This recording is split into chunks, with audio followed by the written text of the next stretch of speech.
저희 교회가 엄청난 일을 지금 진행 중에 있지요. 한국교회 부흥의 역사를 써간 길선주 목사님, 김익두 목사님, 이성봉 목사님, 신영균 목사님, 그리고 오늘 살필 박용묵 목사님, 이분들의 이름을 딴 호텔 5동을 우리 건물 뒤편에 지금 신축 중에 있습니다. 비가 계속 내려서 공사에 진척이 없지만은 하나님의 계획이 놀라워요. 누군지도 모르고 호텔 건축하면 되겠습니까? 박용무까지 공부 딱 끝내고 하나님이 공사를 진행시키시려고 막으시고 있다 생각이 됩니다. 오늘 본문 말씀, 너희를 인도하던 자들을 생각해라. 하나님의 말씀을 너희에게 가르쳤던 자들을 생각해라. 그들의 행실의 결말을 주의하여 보고 그들의 믿음을 본받아라. 한국교회 부흥의 역사는 길선주 목사님을 통하여 시작되었습니다. 우연찮게 일어난 게 아닙니다. 그 시대마다 쓰임받았던 프로그램, 그 시대마다 쓰임받은 원리, 주류 인생이 되었던 인물들이 있으신데, 우리 아들들도, 제 2 아들들도 길선주 목사님을 잘 몰랐었습니다. 어찌 이럴 수가 있습니까? 근데 우리 교회가 다시 그 역사를 체험하고 있고 그분들이 가르쳤던 대로 살고자 몸부림치는 중에 있습니다. 하나님께서 그 호텔 마룻바닥 예배당 기뻐하실 줄로 믿습니다. 그 일을 위해 지금 쓰임받고 계시는 건축위원들과 헌금하신 많은 분들이 계시는데 엄청난 간증의 주인공이 될 것을 저는 믿습니다. 여러분들의 이름을 어디엔가 다 새겨 넣을 겁니다. 천국에서 관광버스 타고 탐방하러 올 것인데 여러분들의 이름을 그들이 다 사진 속에 담아가도록, 사진을 딱 찍었는데 이름이 뒤에 나오도록 자, 이렇게 다 장치를 만들려고 합니다. 역사의 길이 남는 그런 일들을 우리가 지금 하고 있습니다. 오늘 우리가 주의하여 보고 본받아야 될 믿음의 위인, 믿음의 선배 박용묵 목사님 편입니다. 박용묵 목사님은 아마 여러분도 저와 같을 겁니다. 이름이 생소해요. 잘 알지 못했어요. 하지만 그의 아들들의 이름은 너무나도 선명하게 제가 기억을 했습니다. 물론 그의 후손 7남매를 다 기억한 거 아니지만은 박용묵 목사님의 쌍둥이 아들 박상은 장로님과 박상진 교수님의 이름은 제가 오래전부터 알고 있었어요. 박상은 장로님은 이미 저희 교회 간증 집회 다녀가셨지요. 그는 의사입니다. 고려대학교 의과대학을 졸업하고 미국 커버넌트 신학교에서 기독교 의료 윤리를 공부했어요. 그가 안양 샘병원에서 의사로 섬겼는데 이 샘병원을 서울대학교 병원 수준으로 삼성병원, 아산병원 수준으로 부흥시키고 발전시킨 사람이 누구냐? 이 박상은 장로님입니다. 보통 의사들이 약간 까칠하고, 제가 만나본 의사들은 그랬다 그 말입니다. 늘 제가 의사를 이렇게 말하니까 우리 교회는 의사가 안 오나 봐요. 보통 의사들이 까칠하고 아멘도 잘 안 하고 팔짱 끼고 약간 이런 느낌인데, 우리 이분 만나보셨잖아요. 얼마나 겸손한지 서글서글한지. 의사인데 마룻바닥 영성의 소유자야. 여전히 5대 신앙 가르쳤던 아버지를 자랑 삼아 간증하는 주인공입니다.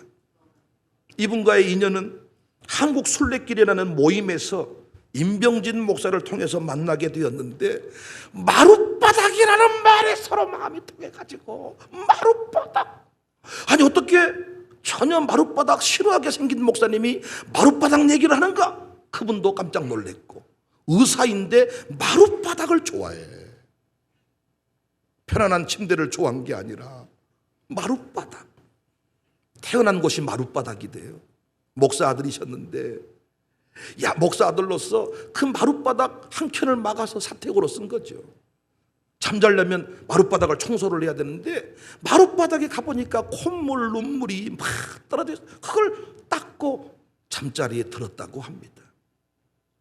마룻바닥이란 말에 서로 감동이 되어서 마룻바닥 영성 체험관에 박용문 목사님 기념 호텔이 들어서게 됐습니다. 그의 동생, 쌍둥이 동생 박상진 교수는 성균관대학교 교육학과를 졸업했고요, 서울대학교 대학원에서 교육학 석사학위를 취득하고 장로교 신학대학원을 거쳐서 미국 유니온 PSC 신학교에서 기독교육학 박사학위를 받았습니다. 그리고 모교 장로교 신학대학교에서 기독교육 교수로 재직하다가 최근에 퇴임을 했습니다. 이 박상진 교수님과 제가 대면한 적은 없어요. 감사하게 다음 주일 오후 예배 때 저희 교회에 오십니다.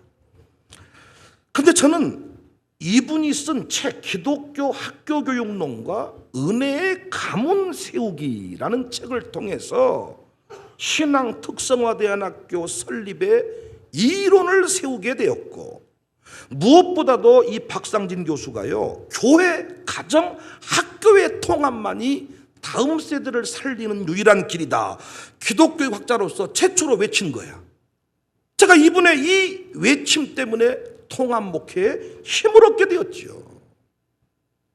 그래서 저희 교단 교수님은 아니었지만은 어떻게 이 땅에 이런 기독교 교육 교수가 있는가 감동했던 터란 말이에요. 그분의 책을 통해서 제가 오늘의 그 이론들을 다 세우고 확신을 얻게 되었단 말이지요. 그런데 그 교수님의 아버지가 박용문 목사님이에요. 한국교회 부흥의 역사, 부흥사 기념호텔 사역을 하면서 박용문 목사님을 저희들은 빼놓을 뻔했지요. 그런데 반드시 우리 호텔 안에 박용문 목사님 기념호텔이 들어와야만 되는 이유는 이 박용문 목사님이 1974년에 조직된 한국 기독교 부흥협의회 초대 회장을 지냈어. 부흥사들의 사역을 기념하는 자리에 초대 부흥사의 회장 박용문 목사님 호텔이 안 들어오면 안 되지. 당시 상황으로 보면 신영균 목사님이 명성이 훨씬 더 높아가지고요, 그분이 회장을 맡아야 됐지만은 신영균 목사님이 9살 위 형님이신 박용문 목사님에게 찾아갔어. 형님께서 한국교회를 위해서 초대회장을 맡아주십시오, 간곡히 부탁을 해서 박용문 목사님이 그 자리를 수락합니다. 2대 회장이 누구냐? 신영균 목사님. 3대 회장이 누구냐? 조용기 목사님. 이분들이 한국교회 부흥 역사를 써갔단 말입니다. 그리고 이 박용문 목사님이 저희 합동교단을 대표한 부흥사예요. 제가 합동교단 목사인데 저희 교단을 대표한 부흥사를 빼뜨릴 뻔했다니까요. 물론 교단이 중요한 건 아니지만은 몰라서 이분을 여기에 포함시키지 못할 뻔했다니까요. 이 박용문 목사님은 1918년 경상북도 청도에서 가난한 소장농의 4남 2녀 중 3남으로 태어났습니다. 아버지 박정범은 수약교회 영수였고, 어머니 이동영 집사는 독실한 기독교 집안에서 훈련을 잘 받은 신실한 여인이었습니다. 하지만 박용묵은 가정 형편이 너무 어려워서 소학교 2학년까지만 정식 교육을 받고 학업을 멈추어야만 했습니다.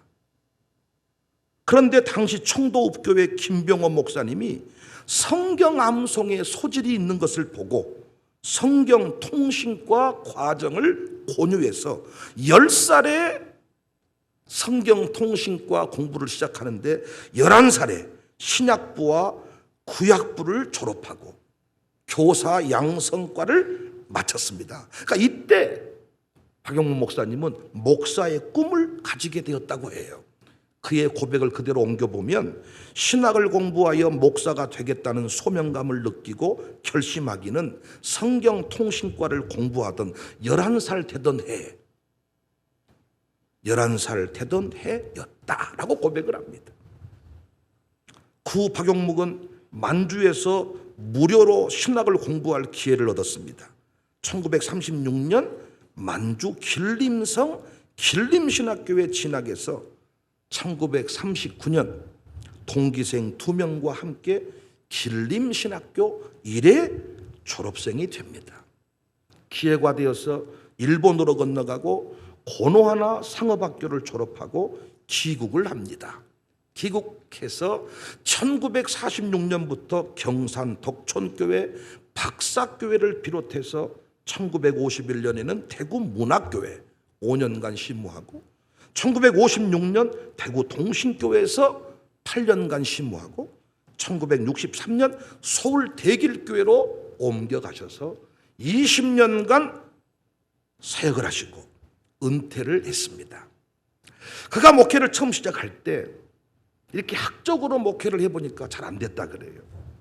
그런데 목사님께서 기도하다가 성령의 역사를 강력하게 체험하고 성령님에 이끌려서 목회를 하니까 교회가 가는 곳마다 부흥했습니다. 할렐루야.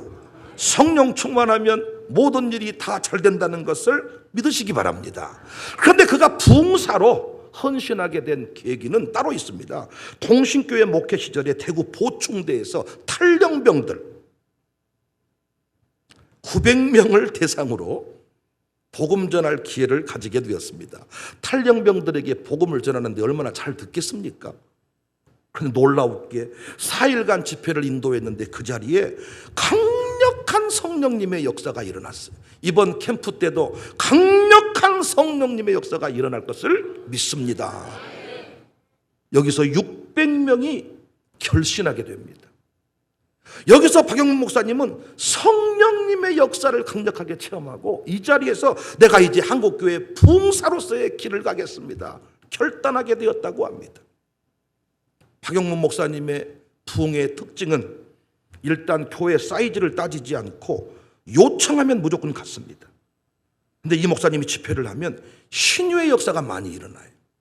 병원이 없고 약이 없었던 때라 신유의 역사가 강력하게 일어났습니다.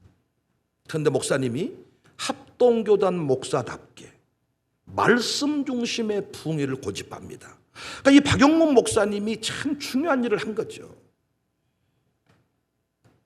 새벽과 저녁에는 집회를 하고 낮에는 성경 공부, 사경의 형태로 일주일씩 부흥회를 인도했습니다.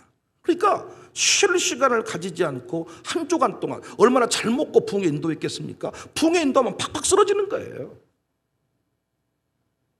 모든 걸 쏟아내는 부흥회.